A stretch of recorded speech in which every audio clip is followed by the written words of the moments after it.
another question that has come from Ravi Shankar. Actually, it's more of an insight. And what Ravi is saying that, it's well said about the solution from a services perspective. But I'm from Zoworks.ai. We have built an AI native product for SME, and live with 5 beta clients for manufacturing, construction, and service delivery with the process digital twin. So I like to know more about product opportunities rather than service, and happy to connect. So any insights in terms of the product opportunities in these sectors? Yeah, I think. Yeah. Go ahead. Yeah, as I said, manufacturing is a huge, right from the mid market to SME to large enterprises. There's a whole lot of manufacturing, predictive maintenance use cases. There is the entire neural network to be built, right? How to build these autonomic systems, connect them with the automation already in place. Some organizations have already got some layers of automation in place. For construction, again, huge from a product perspective, especially to get the scheduling done properly, how to accelerate your project timelines, right? Use AI for that. Use smart Estimation material. estimation Correct. is also Use a lot of smart material for your construction, right? So there's a whole lot of use cases, for AI. Best is don't look at AI just to replace your Excel sheet, right? Use AI for massive innovation. Use AI for automated, autonomic worlds. Use AI for smart material, smart manufacturing. That's where AI can really help you. DK, you are also sharing some point. No, I was just saying that very similar to what Dr. Sudhin has already said, that of course there are multiple opportunities that exist. I remember that we were discussing few other opportunities, whether it is on the maintenance side, or it is in the procurement side, or many other processes within the manufacturing. There are numerous possibilities, because manufacturing or any process heavy industry, okay, is going to be very, very lucrative from the opportunities perspective that we want to solve with the artificial intelligence. As I said Yeah. earlier, if you draw 2 by 2 matrix between the decision complexity and current system capability, you will be able to really look at in the top right quadrant and figure it out. That is the first thing that I need to resolve. And as Yeah. a product company, also for Ravi, to look at whether if you are solving those problems with your product that are coming into the top right quadrant, there is no reason why there will not be opportunities. And when you take the discussion, the clients should be able to jump onto picking that up, because they will be able to simplify their decision, they'll be able to improve their productivity, they'll be able to reduce costs, and many times they will be able to increase the throughput of their products.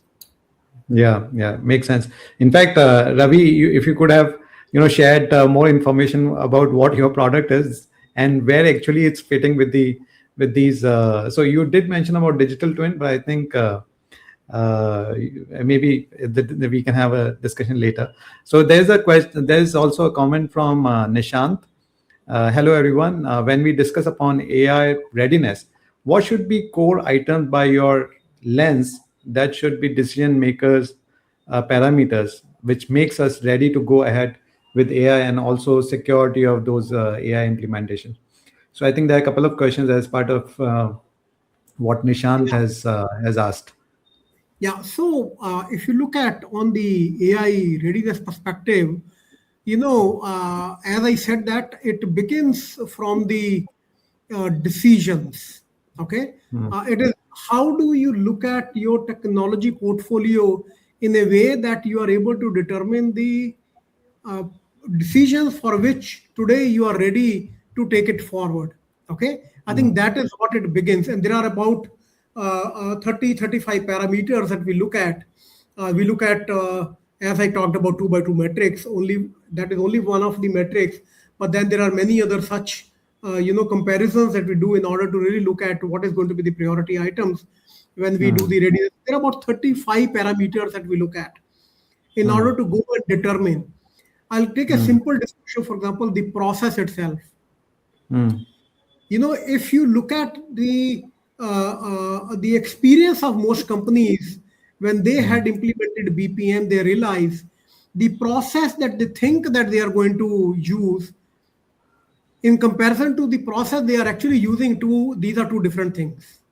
And without their realizing, they have been taking so many exceptions. Year on year, they have been taking so many exceptions, but system continue to work on the static and predictive process. Whereas going forward, that is not going to work, because you will let the AI agent or system be able to take a decision depending upon what is the best probability at that point of time. Now, if the process has to change, we need to look at what is the quality of the process. Okay. And then we need to look at how do we go and change that. So there are multiple such processes, there are multiple such assets that we go and assess. So approximately 35 parameters. But the good part is that it is not something that you do it only for once. You can continue to use that data over the years in order to improve your readiness month by month, quarter by quarter, or year on year. Okay, you can continue to do that, because whether we like it or not, everything is possible on earth if you have all the money, all the people, and all the time in your hand. But the problem is that these are the three constraints that every company has. Correct. They don't have Absolutely. talent available. They don't have always the time available. They don't have money as much as they need. So if everything is limited, then we need to look at within that limited resources, what is that we can deliver that can bring about the maximum impact. And that is what Correct. we do in AI readiness. Yeah. If So, at any point deeper discussion required, I can run through how we look at it and how it can provide you the visibility, because the core element is visibility. Many times when I go and ask the CIO, how many systems do you have? They don't have the answer.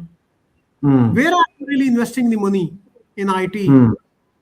Okay, they will have vague answer, but they will not have any clear answer on that I'm spending so much on infrastructure, so much on these systems. These are business critical system, I'm spending so much. These are my system of support, I'm spending so much. All that information and intelligence is not available. And when that absolutely. visibility is not there, then you are really walking with blinkers on your eyes, and we keep falling.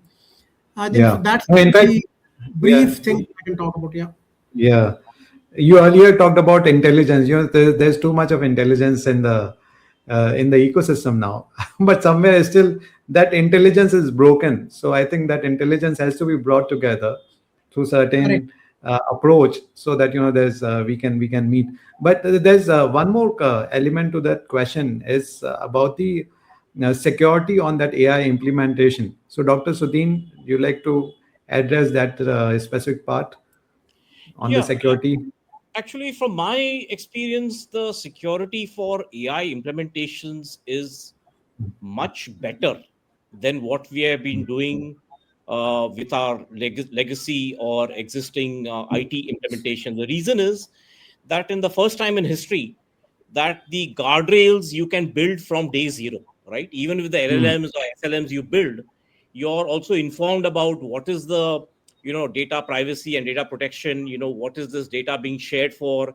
So all these guardrails are already available, and that's very Hmm. good, because you can also use SHAP. So suppose you use the Shapley additive Hmm.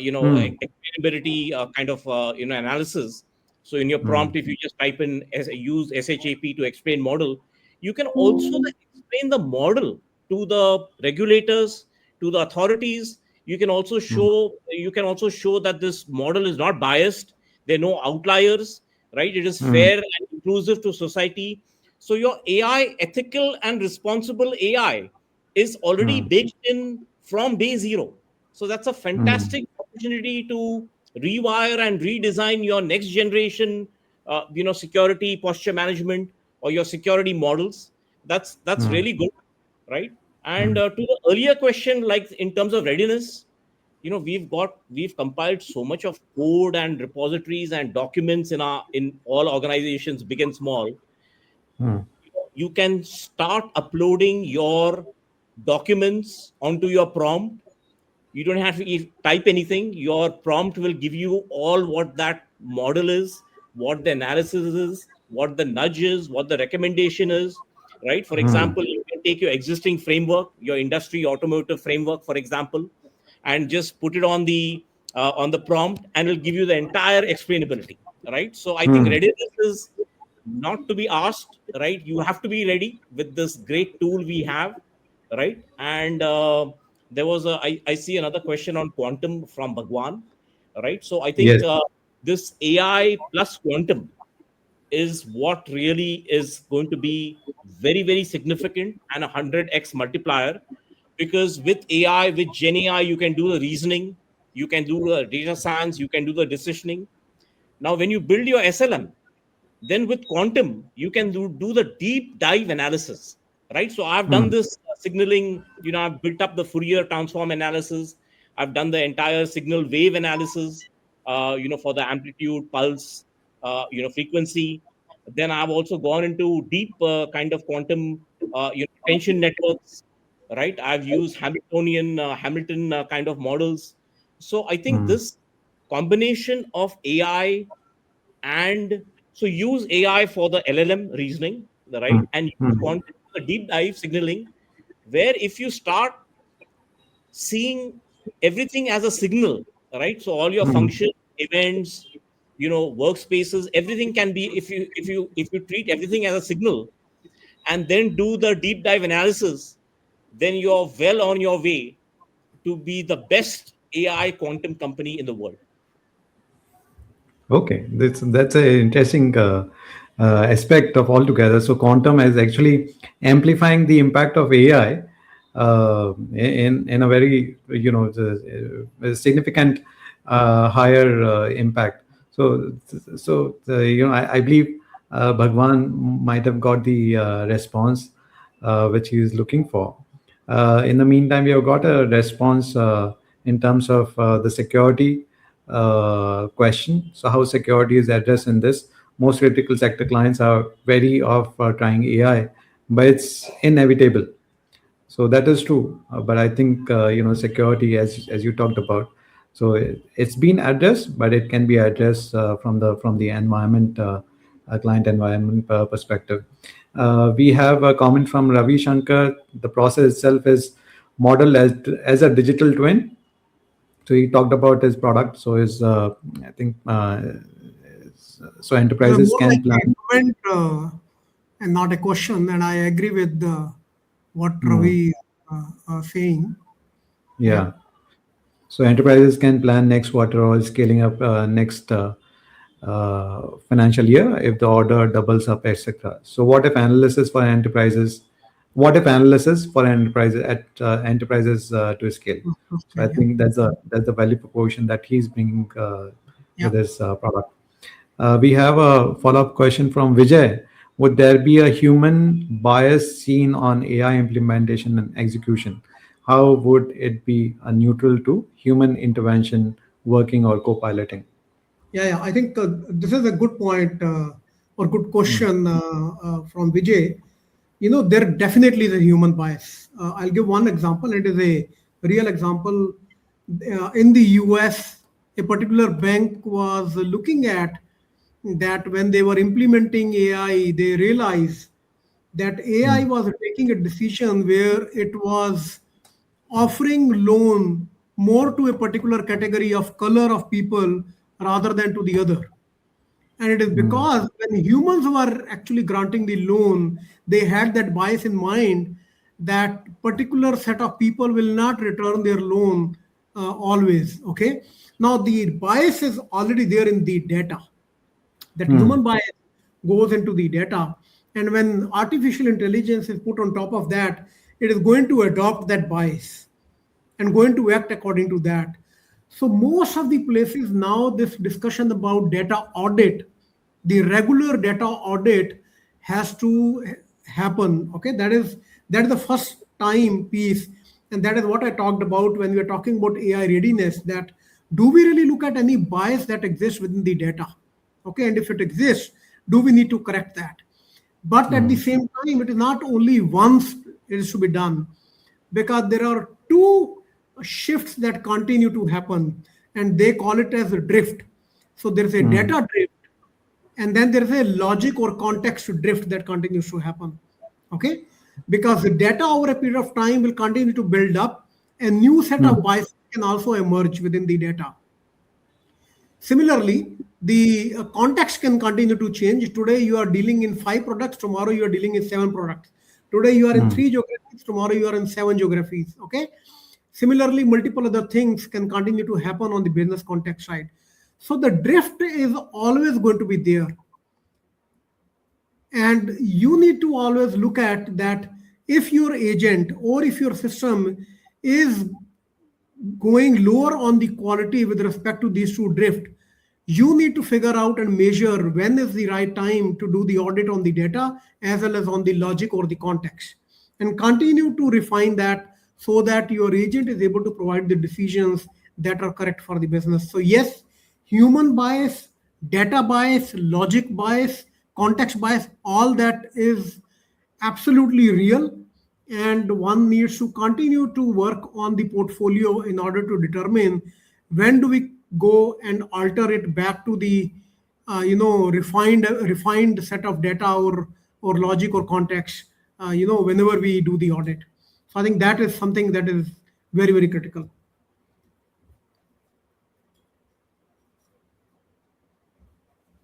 So yeah, that's a good point. So we have already reached 60 minutes, top of our session. But I'll quickly take 2 more questions that I have, and then we'll wrap up the session.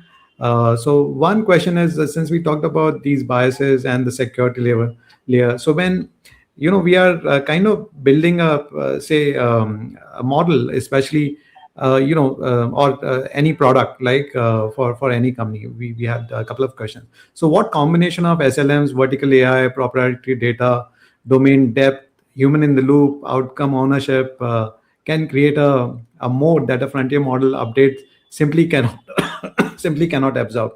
And that is because we have seen like how Claude rolled out Cowork, how OpenAI rolled out Frontier. So we, some of these architectures could be could have a danger of risk. They may be kind of outshined by the frontier model. So how can we build?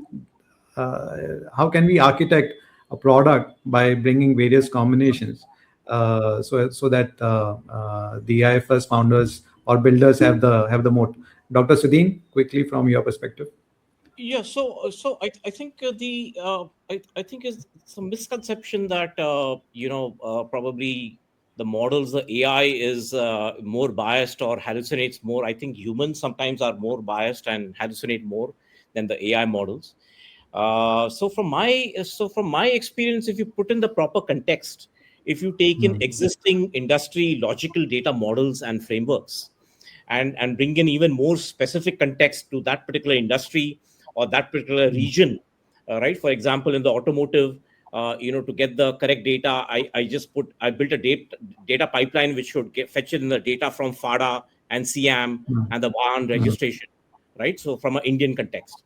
So I think it's much easier and more beneficial and more auditable and more scientific and more data driven using AI for the model. Yes, there could be some drifts, as what as what was mentioned earlier, but those drifts can be monitored instantly. The model can be explained. You can also have the model explain the drift or the biasness, right? So with the help of context, with the help of current existing industry logical data models and frameworks, for example, for security, we can use the India DPDP 2023. We can also take the European-based GDPR, which has become the global standard, as a reference. And I've done that using AI and quantum, and it's brought out very, very good results for the model, right? So I think it's a good to just start the work. Make sure from day zero you have these guardrails and your company's policies, security policies, and your risk management policies, explained upfront. Get the stakeholder agreement from your chief risk officer and your from your legal department, and all that stuff. That's important. Yeah, makes sense. So there's a comment and a question that has come from Rajiv Upadhyay. So Dr. Sudhin talked about mindset shift. Most AI transformation programs invest heavily in process redesign and upskilling, but very few audit the belief systems of the leadership layer driving those programs. So what does genuine leadership readiness look like when the real bottleneck isn't capability, it's conviction? Your take on that? Yeah. No, I think, shall I answer that, Vish? Yeah, yeah, go ahead. Because this is very, very interesting point that has been put by Rajiv, because a lot of time we want to do everything, but then our leadership is not in line with Yeah. what the action that we want to take as part of artificial intelligence or any technology program. And I always recommend the people that before even you begin, we talked about AI readiness, or we say co-piloting framework, or defining the cognition architecture, okay, for the AI. Mm, All that is fine, but the softer aspects of getting the leadership ready for the change is absolutely very, very critical. And I generally recommend always that to do a SNAK analysis.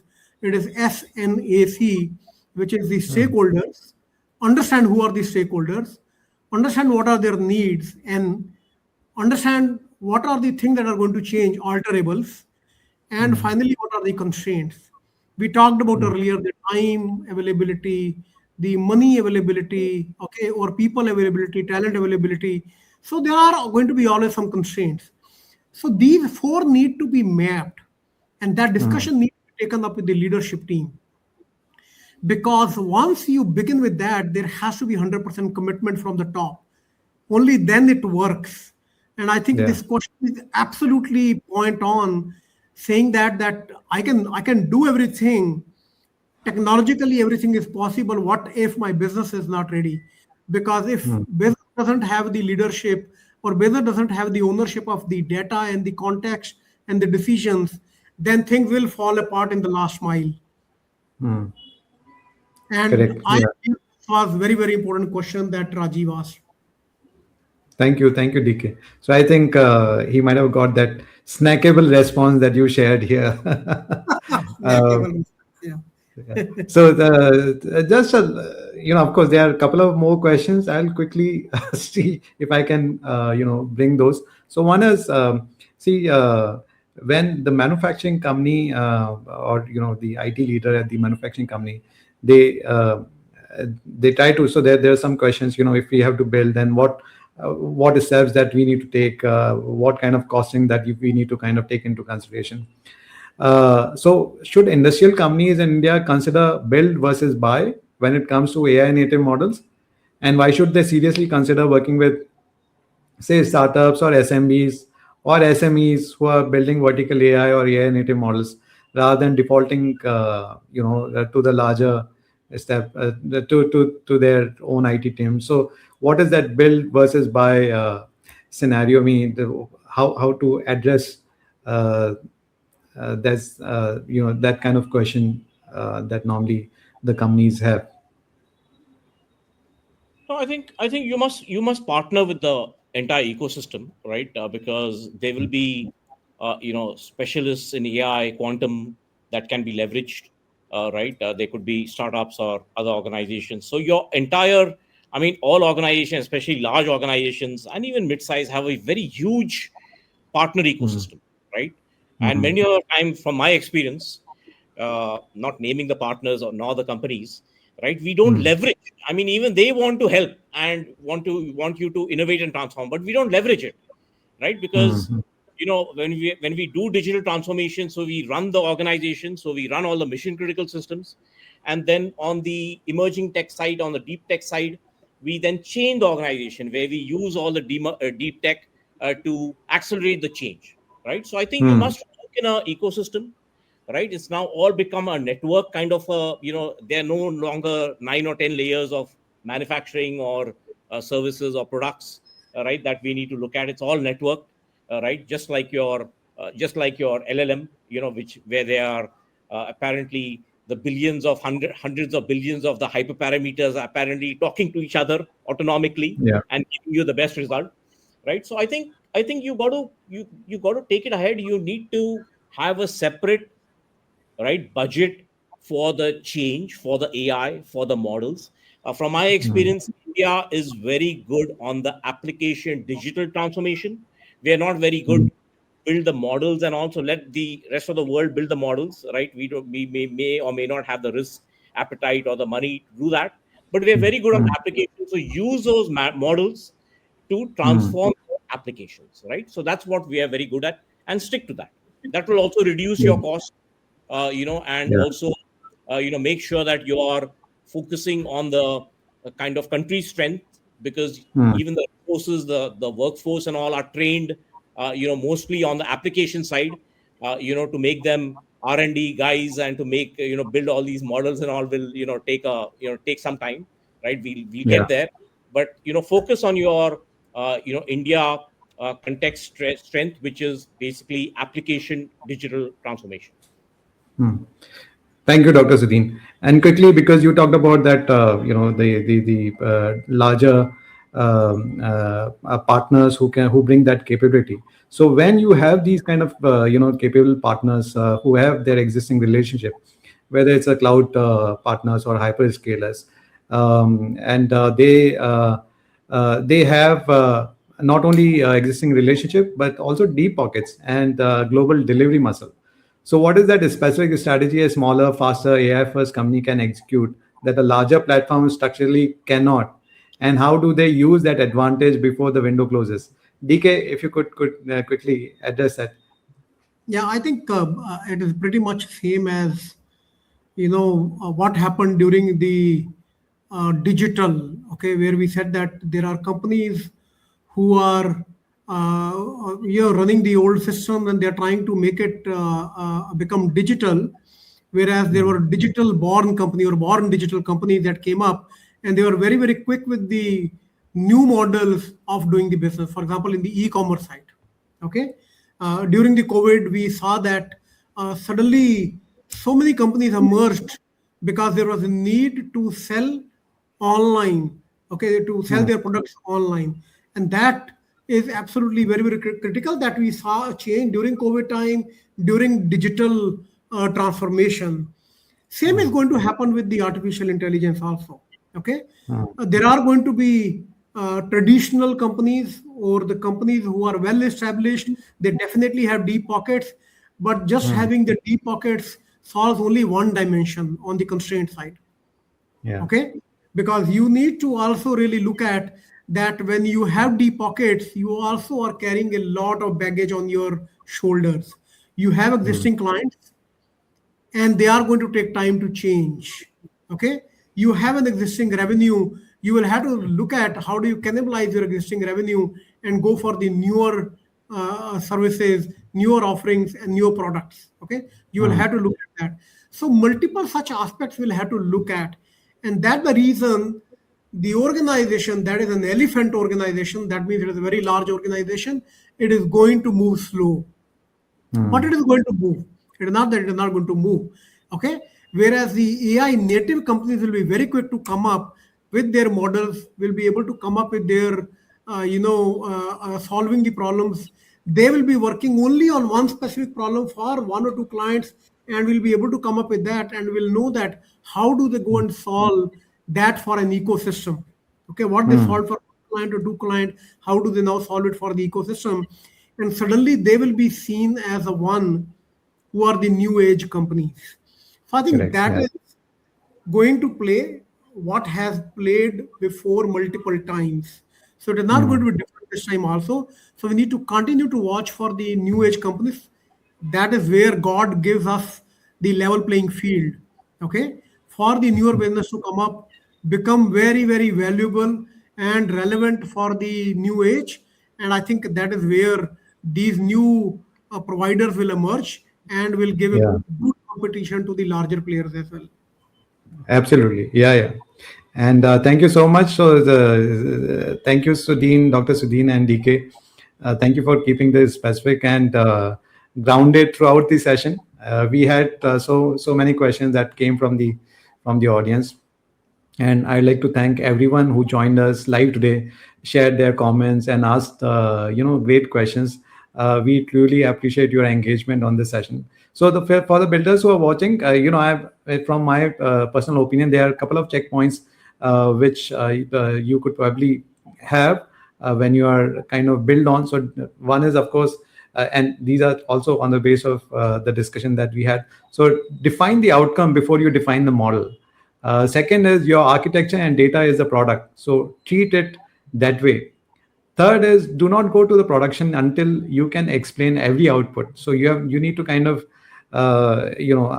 assess the scenario and where your product can create impact. Fourth point is pilot scope and production scope are not the same problem. So they are different problem altogether.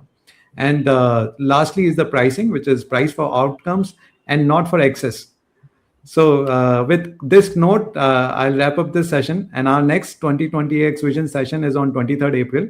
Is AI rewiring enterprise procurement? Who really wins, buyers, sellers, or the platforms?